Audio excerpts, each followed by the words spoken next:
All right, guys, here we're going to talk about Buffy the Vampire Slayer. 1992's Buffy the Vampire Slayer, Lee. I'm pretty sure you've seen this before. Oh, God, yes. Yes, Oh, of yeah. course. Everyone has seen this, no? Of course. I don't know anyone that hasn't seen this. From the director of Tokyo Pop and the writer of Buffy the Vampire Slayer. Yeah. And everything else pretty much good over the last 15 years. I'm glad you mentioned that, because the director did this and then was the producer on like all of Buffy and Angel. So to me, this is like, it's just like a puppet that Joss Whedon was using to like direct it. It's not a real person. Well, yes, not directed anything else, Yeah, so. right.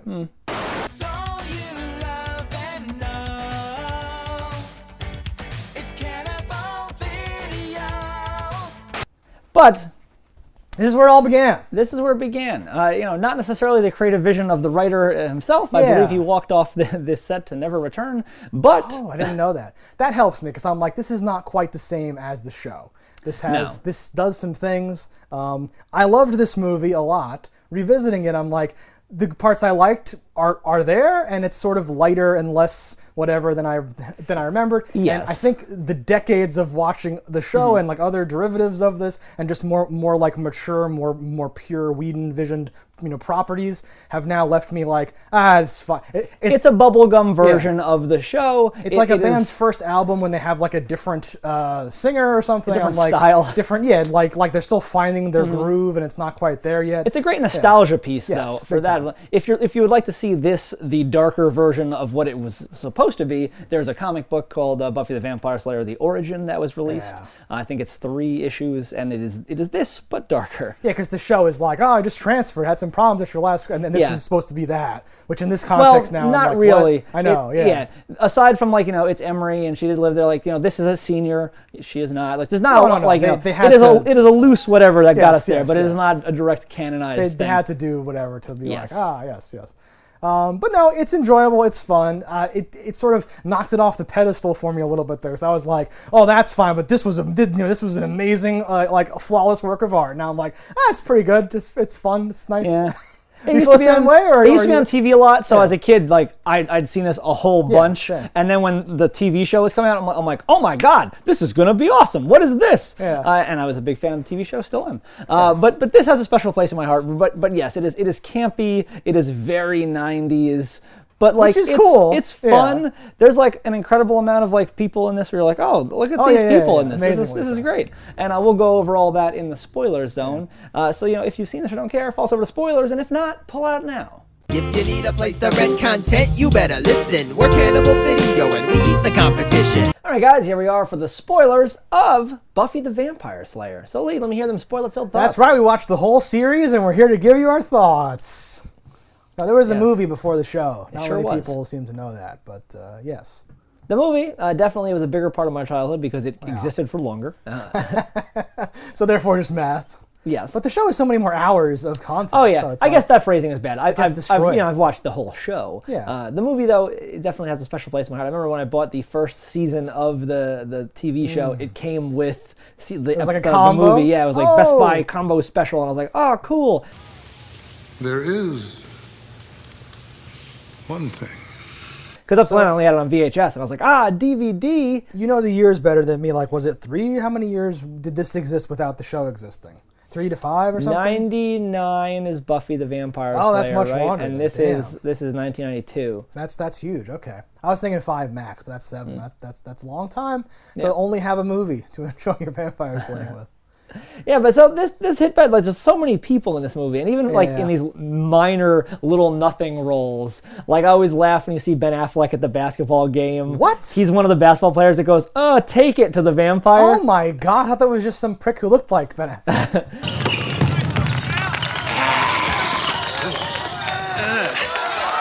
Take it, man. When they're in this when they're in the shop and they're first kind of dealing with the girls, then here, take I have this much money. That's Ricky Lake. Oh my god! 2 coffees or a hot dog. There's a The lot of little waitress when things. he's just like, "What does this get us?" Yes. That kind of thing. Nothing on it, nothing on the side. It's a good scene, There's too. 3 seconds of Seth Green. Oh my god! He plays a vampire in the attack scene. Oh, and the big rumble at the Yeah. prom dance, whatever. Yeah. No, I mean, so like, so you left the obvious ones for me, and thank God. I'm here So for I didn't you. know any of those. I just knew Hilary Swank, David Arquette are in there, like, Yeah, popping and they up have as, prominent like, roles, so like you can see them a good amount. Hey, Buffy, you hungry? I got something for you. smaller than our main, than Luke Perry and Christy Swanson. For sure. And Donald Sutherland and Yes. Rutger Hauer. Those are the actors that I enjoy, is Donald effing Sutherland. So you come with me now to the graveyard. Yes. Rutger Hauer, like I feel like he's like the wrong choice. They had him for a day, and he didn't understand what they were doing, I think. And I really like him, but once Yeah. you dress him up like old Victorian style, like whatever, I'm like, he looks so weird. And weird is I guess a choice, but you already have Paul Rubens in there, who's fucking weird already. What are you, some kind of weirdo or something? Huh?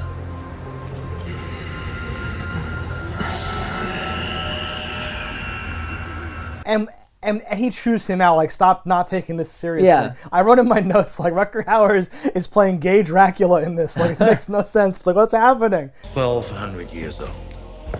You behave like a child.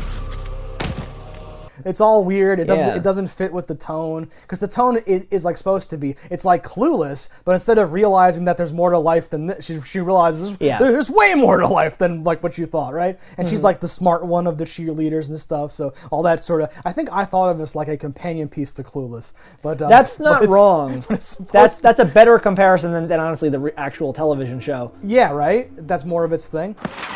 As if. But then, like the whole thing is supposed to be that it goes way too, but it's still light and funny. But it's like, oh, there's vampires. You're floating, dude. Come on, fight me at Pike. Wait a minute, man. What's wrong with you? I'm fine. That it whole says bit, that- like the it's my floating favorite is so thing. weird. We see I love it that more so than much. once, Yeah. and it's never really addressed or explained. They don't capitalize that at any point during combat. It's like, well, True. can they straight up fly, or can he just hover? Can he float? Yeah. Like, what's happening? He's on a wire, obviously. Oh my god.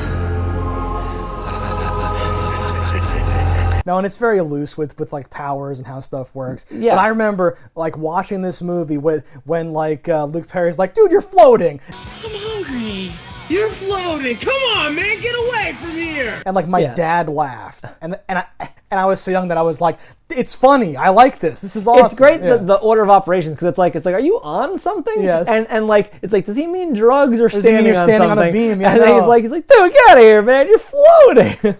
He's like, come on, man, I'm hungry. You're floating. Like, it has this ultimate interaction. The way It's so good. Perry says it is almost like get out of here, man. You're drunk. Yes. Like, it's such a You're funny. floating. Yeah, it's not quite how I remembered it, but it's still good. It's It's just great. awesome because he shows up and like the audience doesn't know that he has a second floor apartment yet. No. So when It might even be more than 2 when floors. it comes to the wide shot, You on something? No. he's just like, "Come on, man, let me in," and he's like floating around. Yeah, he just happens to look out the window, is stuck. It's so good.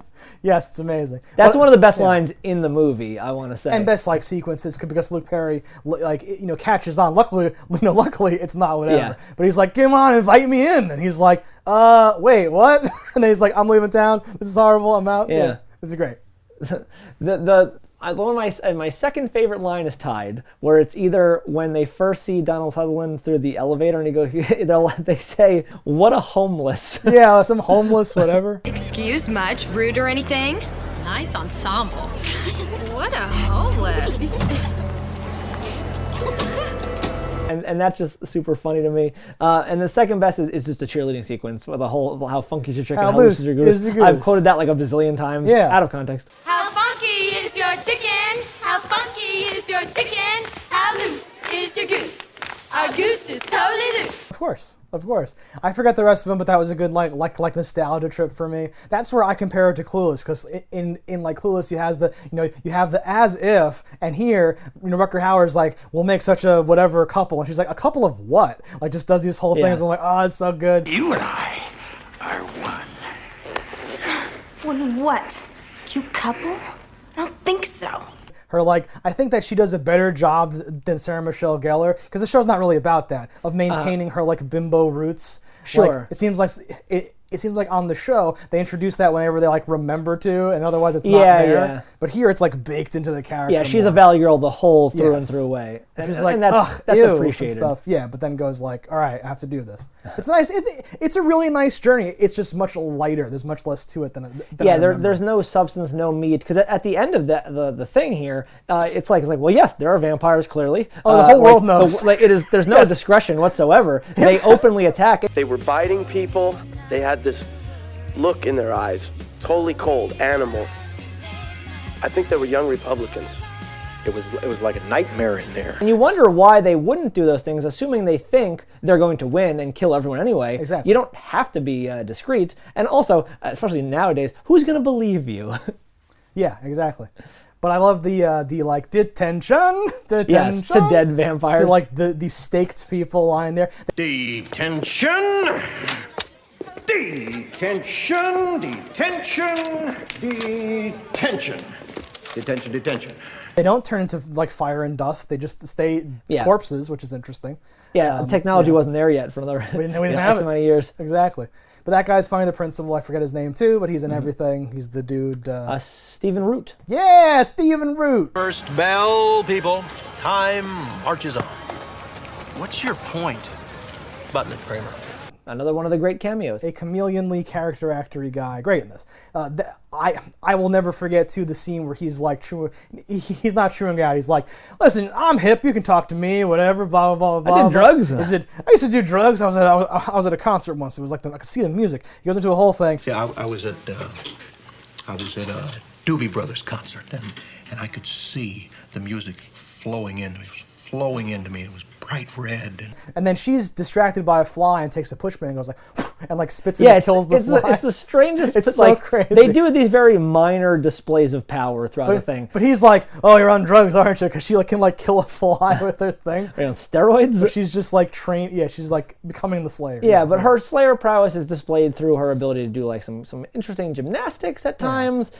She catches a knife thrown at her face, which I always think, and that kind of test is in a lot of things. Yes. Where it's like, I had to make sure you were, and what if I wasn't? Yeah. I'd be dead right now. I like that because that's true. And I feel like that just goes to show where he's like, if I'm wrong and you're not the Slayer, I have to hit the road and find the real Slayer. So if I just like skull you here, just like headshot you, then my work here is done and I can leave after killing a girl in the girls' locker room. Yeah. I never liked his character, honestly. Yeah, it's weird. The way he presents it's a strange thing where he's not quite that proper father figure. It's like, are you a betrayer? Are you like, what is your exact role? Because I feel like there had to be another scene or something that was meant to happen or show or do, because it all just feels like it wraps so quickly. In this one, instead of having like the Watcher Association, which I've only seen the first few seasons of Buffy in the last 20 years, so I don't know if they ever addressed this on the show. But here, it's not like there's like the Watcher Academy where they like send you a Watcher and there's multiple he is reincarnated. He's like, I've lived the same life 1,000 times for 1,000 Slayers, whatever, 100 Slayers, whatever. So like, it's a part of the mysticism. So like as he was dying there was a baby born somewhere who's going to grow up to be Donald Sutherland and then train the next Slayer, which is like that's cuckoo. But yeah, his attitude's very it doesn't quite, just I don't his know what interaction they're going for with there. Rucker Hauer, and like I was like, she's not ready yet. Like it just always rubbed me this weird way. She's not ready for you, Lothos. It's too bad. I had such high hopes. Yes. Where it's like, because they're trying to say like, okay, the bad guy's not going to win instantly because his goal is not to kill her. His goal is to turn her into his vampire bride and stuff like that. So that introduces this nice thing where the Watchers reincarnated to like get her to to kill him, but it must never have worked. So what's been happening all the other times? And then they have this like gentlemanly agreement of like, she isn't ready, leave. What's his name? Marak, whatever the hell, something. So when do I meet this guy, Lothos? His name is Lothos. But then he gets, when he tries to step in, which is against his creed, he gets murdered for it. Yeah. And you're like, okay, because I just feel like that all is weird. In the comic, if I may spoil it in spoiler section, he kills himself to avoid being bitten. Okay, like a more interesting death. Yeah. Yeah, because the way it is here, there's like too much of it for it to be just like, kids, don't worry about it. We're just trying to get to the to the point. But there's too little of it to really make you go like, oh, I want to learn more about the history of the knights and the things. Because for a like reincarnated character who's been doing this for so long, he's kind of inept in the fighting stuff. Like, Buffy! Oh! And like maybe you could say, oh, he did that on purpose because he wanted her to rise to the challenges and stuff. But that seems a little like, oh, convenient. Like, no, and it must be, I don't know if he's just never died before, or they don't, I don't know. There's he had to have died at some point. I mean, like at that stage in the, because he must have like, because he says like you haven't had enough training, so usually he finds them when they're 12 and kidnaps them and trains them for a long time. I don't know what's going on here. I imagine at certain points in time you could be like your daughter was meant for more. I must train her, and they'd be like, oh, I don't have to feed her. How much for your daughter? I get paid by your daughter. How much for the little girl? The women. How much for the women? Yeah, exactly. What did you think about, so she does have the dreams of the past lives. Yeah. But the way they present the dreams, because you have David Arquette in there playing somebody, you have like other Do people. you? Yeah. Fuck. She's in there, he's in there, was in there, yeah. And like, so it makes sense that he and her might be there, because maybe every time they're reincarnated, they come back as the same looking type of person. It's like a set. Or is this some sort of a, while it is a dream of the past, is it like a premonition of the future? That she's like, oh, I know who my enemy's going to be. Did you mean David Arquette or Donald Sutherland? Both. And I shall be his sword. Let Satan tremble. The Slayer is born. Oh, okay, but there's more than just them. She jumps out the window and tackles David Arquette off a horse. I didn't know that was him. That's amazing. And Donald Sutherland is there as himself. I know the two of them were there. Yeah, I would interpret that like maybe her brain sees them as the people they are this time or something. Yeah, it's hard to say. Their spirits reincarnate. What makes it weird is that some of those people literally could have been there then, because like the vampire has been timeless. He's been there the whole time. Exactly. If she's reincarnating into the same body potentially, but at one point they mentioned who she was, and I'm like, she couldn't have been the same person. Just based on the ethnicity of where it's a little cringy. No, I don't know. I don't know what it's supposed to be, but yes, it's weird to. Is that just an abstract? Because like they have to use the same actress. It also could be because it's a comedy, so it's hard to say. But they have to use the same actress just to make sure that you know which one. Oh, that's me in there, right? But also they have to. I do love that she had like, the mark. I had that removed. Yeah, that's an awesome touch. That's wonderful. We hate you guys. Something that I loved that might be in on the show like once or something, or I forgot it, was the Cramps. Oh yeah, the Cramps are good. The frickin' Cramps. Not in the same way. No, it's an awesome. It's a unique idea. It's kind of like Frodo's sword glowing when in the presence of orcs. And it makes my uterus throbs. It takes a small step towards like the Slayer being a chick and like why that's, and he has a line like he is the ultimate death of whatever and you are the ultimate like life of whatever or some weird thing. It has an interesting like spiritual vibe to me where I'm like, okay, so like his presence disturbs your like life-making apparatus or something. It's really interesting. I do enjoy it. That's cool. And it's an early warning system, right? Where she can go, uh-oh, and like feel like the thing that's weird there is like it could just literally be your period. You're like, are they everywhere? You're giving birth, your contractions. Well, we could have, on the episode of like the real show, you could have that be like, like she can't reliably detect us during this week, and that causes a problem. Or she'll slowly learn. We can track her by scent. Yeah, she'll like learn the nuances of how it feels differently or something like that, right? Great. My secret weapon is PMS. That's just terrific. Thanks for telling me. It's not a weapon. It's an alert system. It's interesting. I was like, that's a cool thing that, like struck me, because now I feel like I just know everything about Buffy the Vampire Slayer because of like seeing the show so much. But that's like, anything that was unique to the movie, I'm like, ooh, what's that? Yes. And like equally cool and different is that she just has absent parents in this one. She is rich with just parents that don't give a shit. Yeah, I love when she comes home late, covered in dirt. She has like a cut chin. The mom's like, do you know what time it is? I don't know, around 10. This watch is slow. Oh, that's what you get. We're going to be late, Harold. And they fucking leave. Yeah, it's great. Do you know what time it is? Around 10. I knew this thing was slow. You pay a fortune for something. Honey, come on, we're gonna be late. It's great, actually. They leave with her boyfriend in the house at one point, and I'm like, they don't care at all. They get his name wrong, right? It's this funny thing. No, it's amazing. That's so much better, and so much better fits with this idea of like Buffy, the Valley Girl Vampire Slayer, right? Versus like... and it's easier if she's a rich girl, too. Yeah, explains everything. Because then, like, eventually if the parents do die or whatever, or like things happen, it's not like, oh, how do I struggle out of maintain this house? It's like, I have an inheritance now. I could do this better. I could buy guns that shoot out of my hands. No, she got like a bat cave and like an Alfred down there. It'd be awesome. But no, I think like that would have been a better direction. I'm not sure why it became Joyce just constantly being there ruining everything. I guess for that reason. Having a parent involved can add something, and it does here and there. But it would have gotten. It's a different show. It would have gotten old to have every episode the parents have a new excuse to leave or something. So like whatever. But no, that's a nice touch because coming from the show as well, you're like, wait, what? There's parents? Oh, they're gone. Never mind. It's this nice like curveball. In that scene when they are first leaving the house and they're leaving her with her boyfriend, he's eating chips. They are light Doritos. In a related story, the body of the third slasher victim, Jason Duffy, has disappeared from the morgue. Did light Doritos exist? Or is that a Valley joke? Or is it a thing that only existed in California? It may have existed as a joke. Because I was like, light Doritos? The hell's that? Light Doritos and new Coke. And like it was played like a joke because the boyfriend's like, he like sniffs it and then eats one. Body of the third slasher victim, Jason Duffy. So I was like, what the fuck is happening here? Somebody kidding? Even though they made a point of it early on when he was first addressing how to kill a vampire and she went to stake, he like moved the hand over to the heart. Yeah. Only one vampire in the whole movie ever got staked in the heart. They all get staked like dead in the chest. And I'm wondering if it's just, is it easier for the apparatus that's holding the stake to be there? Whatever they strap to them just has I a feel central like, mount. like with a no budget, I could make it easily a stake stick to wherever I want on your body. Yeah. I don't understand why Hollywood routinely does not go for the heart.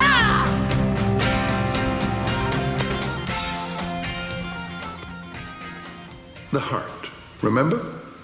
They don't care. They don't care. It has to be like a gun holster mount that has like one side on the shoulder and then just it's very weird. Goes right there. I didn't notice that, but I appreciate that. It's all I ever notice because it's always like, ha, that's not the heart. And now you're a coat rack. Here, it's not the heart. I do love that they're like oversized giant stakes that she uses. I'm like, that seems like something I would want. I would want a bigger, something I could hold on to. Yeah. Really get you. Oh, it broke. Oh, it's still there though, because I have a fucking large, big stake. It's like a shaved down bat. Yeah, and it makes it make more sense when they break like a chair leg later and use that. It's like, yeah, that's like the same. Yeah, he has like a brush that he's sharpening at one point. Like, nice. I like him in general. Luke Perry? The Pike character is good. I love that it took several men to replace Luke Perry on the show because he's like Xander, Angel, and then Spike like in one character.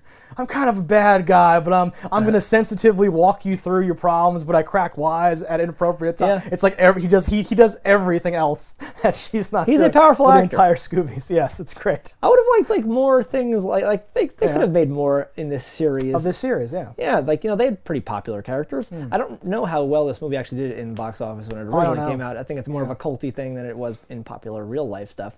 But I imagine it had enough. A huge impact on me, so sure, that much is true. But yes, I'm not sure if it technically flopped or was like a disappointment or something. Come on, play like a man. Launched Joss's career though. I have no idea if it did. I know he was already working pretty regularly. Do you think David Arquette's character died? Do you think Benny is dead?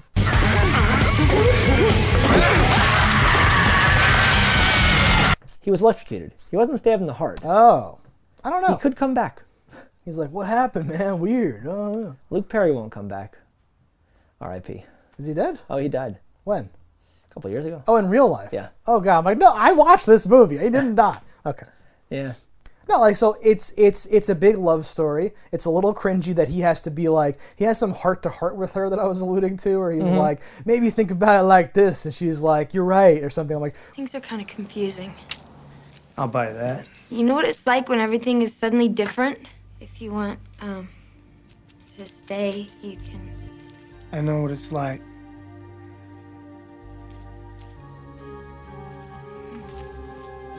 what the hell? What is going on? It like felt so weird, and if you had reversed the genders, it would be even weirder. So I'm like, what is this interaction supposed to be? It was as weird as her boyfriend like dumping her without like on the machine. You broke up with my machine. Did you get my message? You left me a message? You weren't home. like always. You broke up with my machine? That's more clueless stuff. It could have easily been said like, well, she alluded to the fact that she was hooking up with a 50-year-old and then said Pike's name.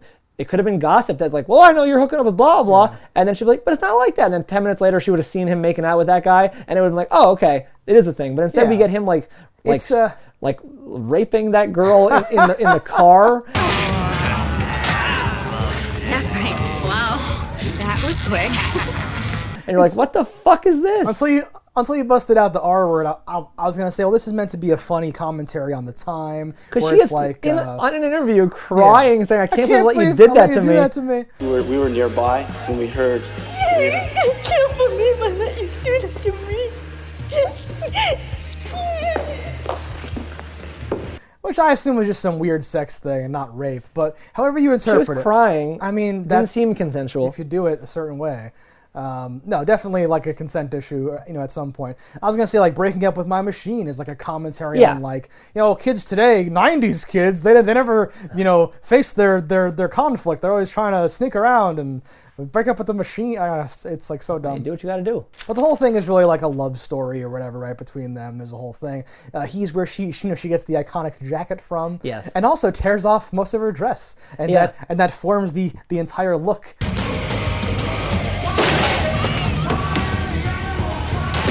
At the end, it does look pretty cool. That I'm so fond of. It made me wonder when she up to this point, fighting more than one vampire was a challenge. Yeah. But for just confidence sake, she now can take on an army. And she just goes out. She's like, and they Dragon Ball Z it though, where there's like 10 of them standing there waiting for their turn. Yeah. But yes, she takes charge. I like it. She goes. I wanted her high heels to have wooden heels. Yeah. Yeah, because she's like flying kicks. Who throws a shoe? And she does do some convincing action moves. Like even when just fighting the punching bag, I was like, no, I believe she's throwing kicks. She's doing stuff. No, and that's her obviously, right? So yeah, that's great. I don't know that she's doing those repetitive backflips, but at the very least they cut it together decently. Where I was like, I didn't think it wasn't her. Yes. That whole training is good when she like tumbles and throws the thing or whatever, right? It was on most scenes. And, there's the very first shot of someone getting shot through the knee on record here, where she throws that steak, and he's like, we have to work on that. He's actually standing like right next to it, so like he easily could have taken one to the face and died. Yeah, that's just her getting him back for that knife trick they tried to pull on her. Would have been the ultimate revenge. You come along and tell me that I'm a member of the Harry Mole Club so you can throw things at me? Buffy, it was necessary because I had to make you aware of the implications. Oh. Wow. Like, I had to be sure that you were the blah, blah, blah. He's like, ah! Like, what is he living in? Like a whole hotel or something? Like, it's gigantic. At one part, she's like vaulting over a sign. I assume he's like squatting there, and it's not real. Oh yeah, for sure he is. Okay, yes, he's like it's like the warehouse district paper factory of like it's now like a boxing gym where they can practice forever. But no, it's a love story, and I really enjoyed that because there's a line all the way at the end where he says, "You're not like other girls," and she goes, "Yes, I am," in this really like knowing way. And you're not like other girls.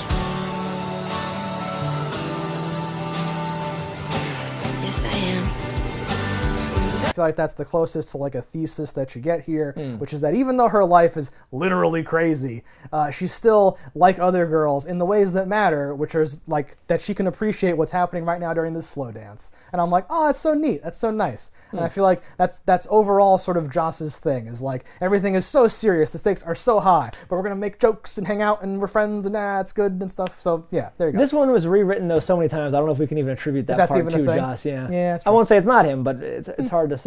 I find the connections where I find them. I do like him showing up in like his like motocross jacket. Oh God, like totally inappropriate. Classy look yet, but no, but it kind of works. Yes, it works. There was something about it where I was like, for him, I like it. No, when he shows up to the dance, it's like a big smash. It's like, your guy is here, and he looks like this now. He's cleaned himself up too. He's not drunk. It's good. He does the like the whole tap and sneak thing, and I was like, I don't know if you do that to a Slayer. She might just beat you to death by accident. You spring up and bam, I got judo slapped. She's on a hair trigger. Something. We see that earlier when she flips the guy. I loved that scene as a kid too. Oh, got to get some. Whoa! Oh! She was just like, I forget what she says, but the guy's like, I'm sorry, and like freaks out. Because he says something like, can I get a piece of that? And she's like, I do not want any of that. I do not want a piece anymore. Yeah. Whoa! I'm sorry. I don't actually need any right now. Yeah, it's great. Sorry. And then the boyfriend, totally emasculated, is like, hey, I'll pop you one. Hey, keep your hand off my thing. I'll pop you one. Did he scare you? I can take care of myself. Yeah. That's classic too. Is he has to step in and be like, "You okay, babe?" And she's like, "I just murdered." I took care of everything. I don't want to talk about it. That's funny too. At the end, when Luke Perry is like, "Did I do that?" and she's and she says like, "No." And he's like, "Did you do that?" And he goes, "Yes." And I'm like, I think a bunch of people killed all these vampires. She was outside. What's going on? He did a good amount of that, actually. The point is, Did I do all of that? No. Did you do all that? Yeah. Yeah, I did. I think like diminish we haven't talked about Paul Rubens at all. I think he's amazing in this. It's such a ridiculous part. One of the better lines is also like, "We're immortal. We can do anything. Clap." And he's like, because he has one arm at that time. His arm is missing. We're immortal, Buffy. You can do anything. Oh yeah? Clap. Yeah, I wonder if he'll grow back. His whole death sequence is so good, and for years I was like, this is how it must have happened. He got staked, died, and they were like, Paul, can you let's do a little bit longer. Give us a little death throw there. Put some English on it. And because he's an asshole, he just did this long ass fucking thing. Because he stops halfway through and goes, and goes,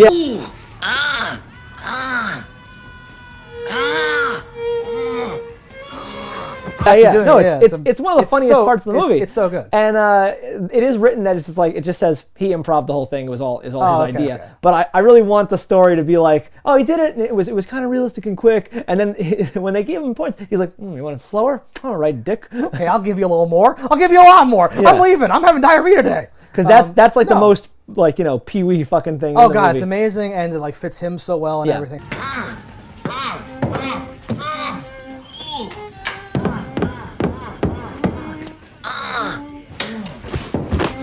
I thought you were building towards though. That's all in the script. That was in the script from day one. No. Yeah, so that's it is all definitely his doing. Yeah. But I don't know if there was anything that coaxed him into doing it that way. Yeah, that is unclear. A lot of stories don't. I'm still gonna think it is. A lot of stories don't take it that far, where it's like that was ad-libbed, and sometimes the real story is that guy showed up drunk, or they didn't. Yeah. Or they hadn't written that scene properly yet, or oh, this happened. They kept forgetting their lines. They were like, we have to save it, or oh, the sun was going down. They had to rush, or there's always something else I think going on there too, right? They said Donald Sutherland did change almost all of his lines, and Joss hated him, said he was a real dick, hard to work with. I assume he's a dick. I love him. Yeah. None of the other girls ever gave me this much trouble.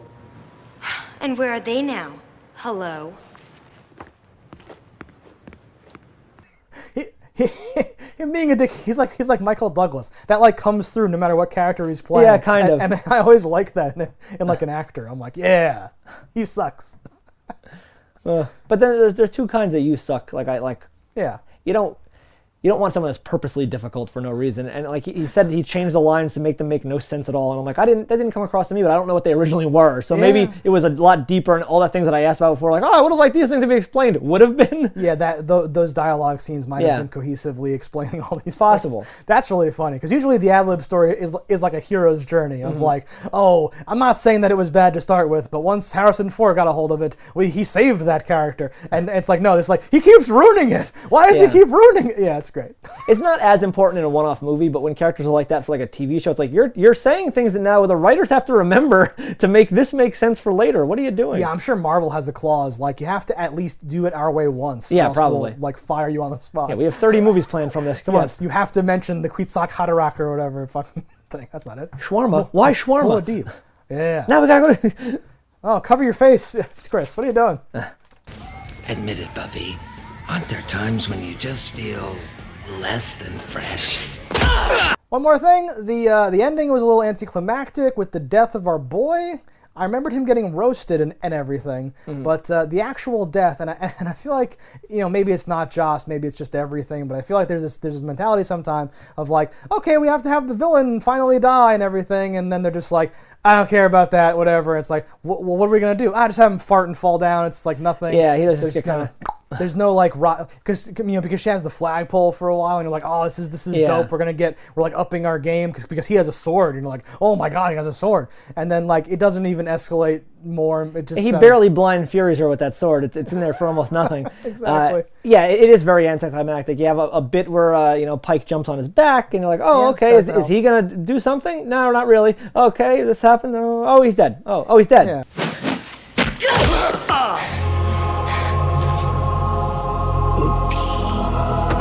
Okay. Like the battle's a little longer because it changes locations, but it doesn't really present any much more of a challenge than seemingly the other ones did. Yeah. It's very. I was like, that's a little disappointing. I read something that like in the German release to get a PG-12, I think is their thing.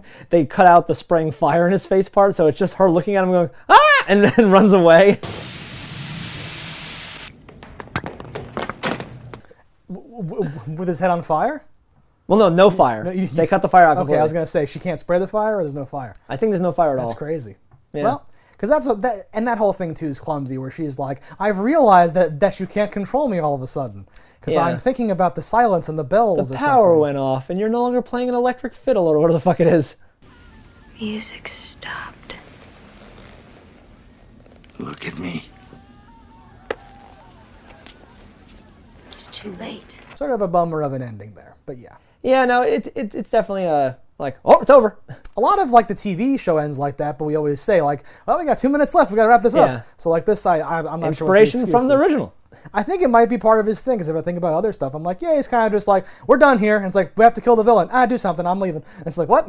Like, yeah. But overall, I would still say obviously you need to watch this, especially if you've only seen the show and you're not sure where it all started. Even if you're not a fan of the show, I think because this is a different tone. It's not exactly the same. And it's such a nostalgia, bump. Like, so if you liked Buffy the Vampire Slayer, this is something you could watch. If you like Clueless, this is something you could watch. If you like them both in that Venn diagram, you're just, hey, I'm happy. You want them smashed together into a movie. Yeah. It's tight. It's not long or boring. It moves. Like, it's definitely worth watching. And if you have access to it, you should do that. Alright guys, thanks for watching. Let us know in the comments below what you thought about it. Don't die in a fire, and we'll see you next time. If you want to support the show, head over to cannibalvideo.com, pick up some merch. And if you haven't already, hit that subscribe button. That's alright. Yeah, that's something. Whatever. Fuck these motherfuckers. I can't move my legs. Why? Because you're sitting on them. Okay, come on. Cannibal Video has everything you need. A wide array of VHS and DVDs. We ate the competition, now it's only us. Our expert staff opinions you can really trust. Come and browse our